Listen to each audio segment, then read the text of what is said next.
안녕하세요. 골든라이프 잠실센터장 신영숙입니다. 안녕하세요.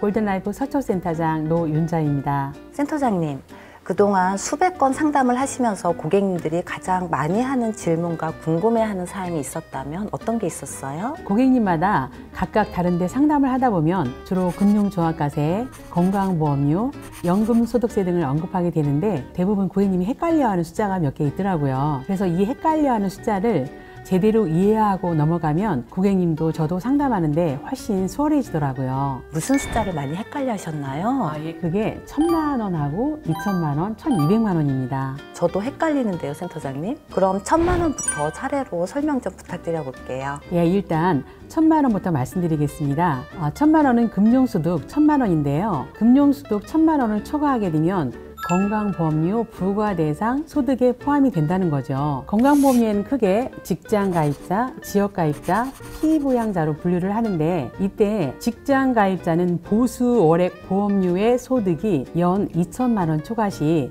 건강보험료를 또 하나 내야 되고요. 피부양자 같은 경우는 소득이 연 2,000만 원 초과하게 되면 피부양자에서 박탈되게 됩니다. 이때 소득에 포함되는 항목은 사업소득, 금융소득, 연금소득, 근로소득, 기타 소득인데 그중에서 금융소득은 1,000만 원 초과 시 건강보험료 부과 대상이 된다는 거죠. 예를 들자면 우리 신 센터장님이 직장에서 급여 수령 시 건강보험료를 납입하는데 급여 외 소득으로 금융소득 1,100만 원이고 임대소득이 공제금액 제외하고 2,000만 원이라고 하면 급여 외 소득이 3,100만 원이 되는 거죠. 그러면 보수 외 소득이 2,000만 원 초과로 소득 월액 보험료 대상이 되는 거예요. 직장에서도 건강보험료를 납부하시고 건강보험료도 추가로 납부해야 됩니다. 아, 그렇군요.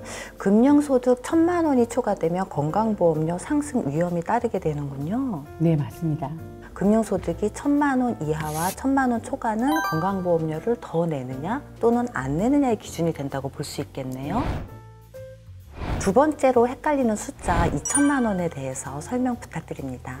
금융소득 2,000만 원은 두 가지 의미가 담겨져 있습니다. 한 가지는 금융소득 2,000만 원이 초과되면 금융종합과세 대상으로 해당 소득을 타소득, 즉 근로소득, 사업소득, 연금소득, 기타 소득과 합산하여 누진세율이 적용된다는 거죠. 현재 종합소득세율은 6%에서 45% 구간으로 되어 있습니다. 네, 그러면 금융소득이 2,000만 원 초과하면 종합과세 대상이 되는 거네요. 네, 그렇죠. 맞습니다. 그럼 2,000만 원에 두 가지 의미가 있다고 하셨잖아요. 두 번째 의미는 어떤 거예요?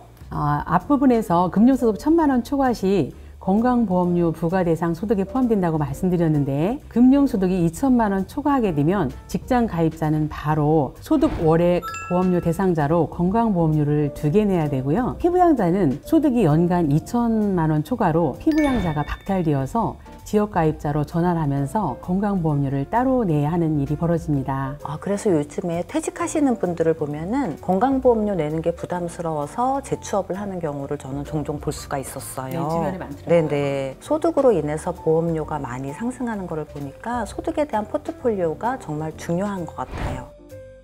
마지막으로 1,200만 원, 무슨 의미일까요? 네, 1,200만 원은요, 금융소득은 아니고 연금소득입니다. 연금소득 1,200만 원 초과 시 종합소득 신고 대상이 되거든요. 센터장님, 근데 연금소득이라면 연금에도 종류가 굉장히 많잖아요. 어떤 연금이 연금소득에 포함이 되는 거예요?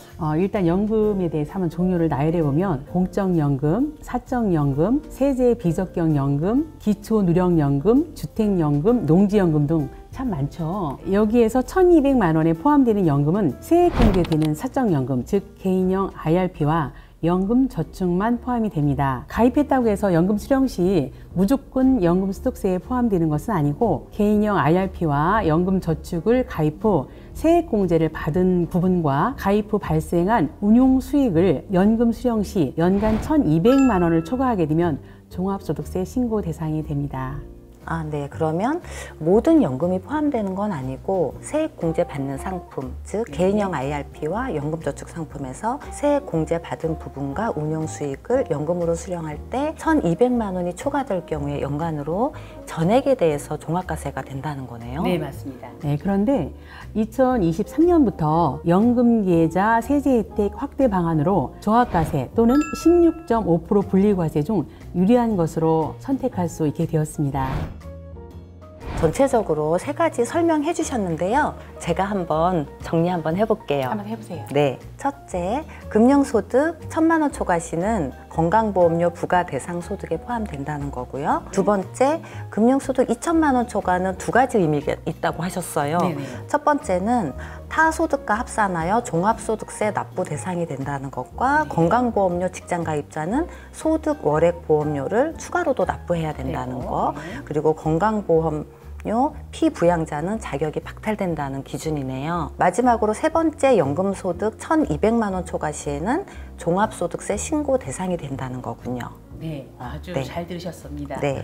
센터장님께서 처음에 1,000만 원, 2,000만 원, 1,200만 원 얘기하실 때만 해도 좀 헷갈렸거든요. 근데 이렇게 설명을 딱 해주시니까 아주 머리가 개운해졌어요. 네. 그래서 우리가 금융소득 1,000만 원, 금융소득 2,000만 원, 연금소득 1,200만 원을 기억하시고 자산 관리를 하시면 내 금융자산이 건강보험에 영향을 미치는지 종합소득세에 영향을 미치는지를 알 수 있는 좋은 팁이라고 할 수 있겠습니다. 네, 오늘 이렇게 헷갈리는 금융상식을 깔끔하게 정리해 주셔서 시청자들도 많이 도움 받으셨을 거라 생각됩니다. 센터장님 오늘 도움 주셔서 감사합니다. 감사합니다. 여러분 골든라이프 하세요.